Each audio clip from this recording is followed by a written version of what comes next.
Hey everyone, Mazer here. As some of you may have heard, Netflix is releasing an animated series based off the classic Nintendo franchise, Castlevania. The trailer was dropped a few days ago, and since then I've been trying to determine as much as I can from this short preview. So, for this video, I'd like to take a moment to share my thoughts on the Castlevania trailer and some things I've observed. The first thing I'd like to discuss is the opening. I love that Netflix calls back to the old NES days. What I'd like to point out here is the cartridge itself. It isn't one of those classic gray carts, but instead what looks like to be a repo cart. These are quite common with homebrew games and are still being made for the NES today. But let's take a closer look at that cartridge. The artwork used looks to be an updated version of the Castlevania 1 cover art. Let's compare the two. We got the Belmont with his back to the camera, the castle in the distance with the face of Dracula hovering over the sky. This is clearly a nod to the first game's cover, and I personally love that little detail. I also like the fact that the cartridge is red. It just makes it pop and look even scarier. So then our gamer blows into the cartridge before putting it into the old Nintendo. This is just a minor nitpick, but did anyone else notice he doesn't actually push the cartridge down before turning it on? I just cannot unsee that, and it drives me crazy. The TV then turns on and we get a poor man's idea of what 8-bit gaming looked like back in the late 80s. Come on, Netflix, you know that NES games looked a lot better than that. Look at the cinematics for Ninja Gaiden, for crying out loud. Finally, we get to the trailer itself, and the first thing I was happy to see was the design of the castle. The huge towers, the insane architecture, the sheer size of it. It screams classic Castlevania. A voice tells us about the darkness, and from here we see what I'm guessing is the outside of the castle, complete with impaled skeletons that are reminiscent of the real-life Dracula, Vlad the Impaler. It also helps set the mood. This is not going to be some after-school Saturday morning anime. No, sir. This is going to have a much darker tone.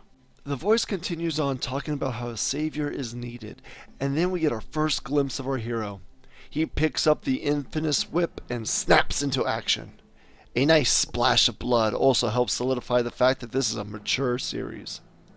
Next, we see some hellfire raining down towards the castle, suggesting that some very powerful magic is being used. Then we get to the scene where a blonde man with no shirt rises out of a coffin. The first thing I noticed was the machinery beneath the coffin. Despite the era this story takes place, the machinery is not out of place, as fans of the franchise know that Dracula's castle is filled with all sorts of clockwork machines, and I love the fact that they incorporated that. My second observation is to question who exactly this blonde man is. I do not believe that this is Dracula, for I feel the reveal is a bit early on. Not to mention, it seems a bit unusual for Castlevania's Dracula to be portrayed with blonde hair, when his hair is usually black or silver. Next, we're shown a fiery inferno erupting within a town. If you look closely, you can see that the townsfolk are panicking at the bottom of the screen. It is this that makes me believe that this is happening inside a city and not the castle or even around the castle. We get a close-up of Blondie, showing that his eyes are in fact golden. This cements my belief that he is in fact supernatural, but I still doubt that he's Dracula. It makes me wonder if he's some kind of bodyguard or general. We don't know, but hopefully he plays a big role in the series. Now here is where things get very interesting. We are now introduced to a woman in blue who seems to be casting some kind of magical spell.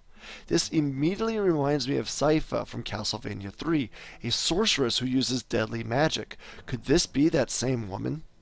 A wounded Belmont with a short sword. Judging by the wound, I'm going to assume that there's going to be a flashback that showcases how he got his scar. I'm wondering if this is actually going to be a scene where we see a younger Belmont fighting monsters other than vampires. This scene is also very interesting. We have a man clutching his face with the Belmont in the background, and if you look very carefully, the Belmont is rolling his whip back up as he turns away. It makes me suspect that the screaming man had been taunting the Belmont or been trying to pick a fight, and this is the result: a whip to the eye. Now here's something that I caught. This looks like a Dracula character, but I'm going to go on a limb and say that it isn't. We've already seen a character who looks like Sypha, so I'm going to say that this is not Dracula, but instead another Castlevania 3 character, Alucard. The cloak dark hair, and use of electrical attacks seem to call back to Alucard's Castlevania 3. Now I cannot confirm this, but it's just a thought.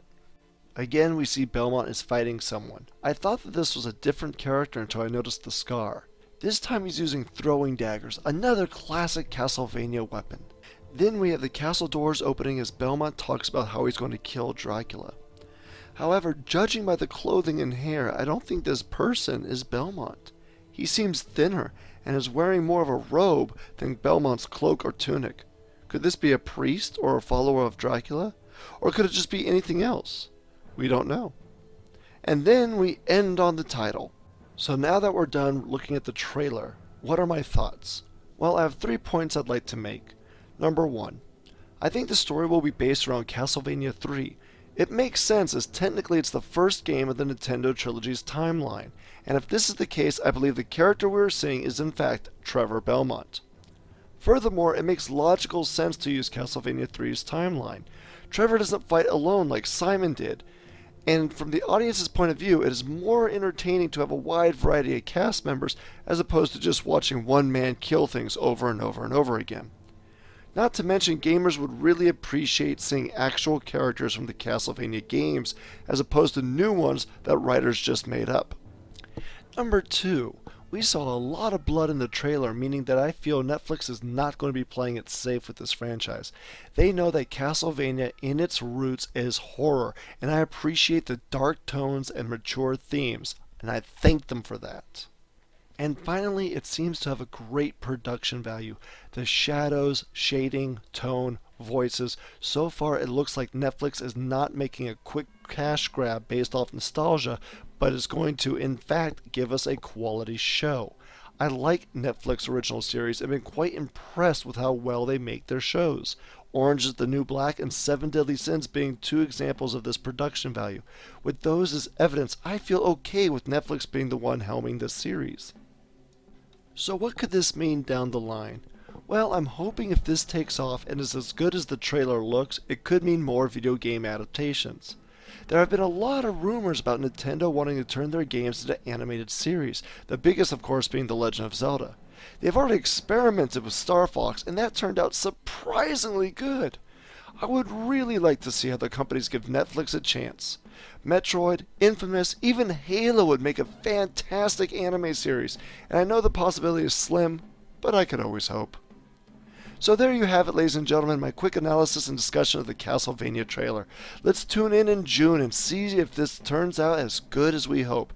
I am Mazer, thank you for joining me today, and I will see you next time. Hey everyone, Mazer here, and I just want to thank you for watching my video. Please remember to like and subscribe. Your support means the world to me.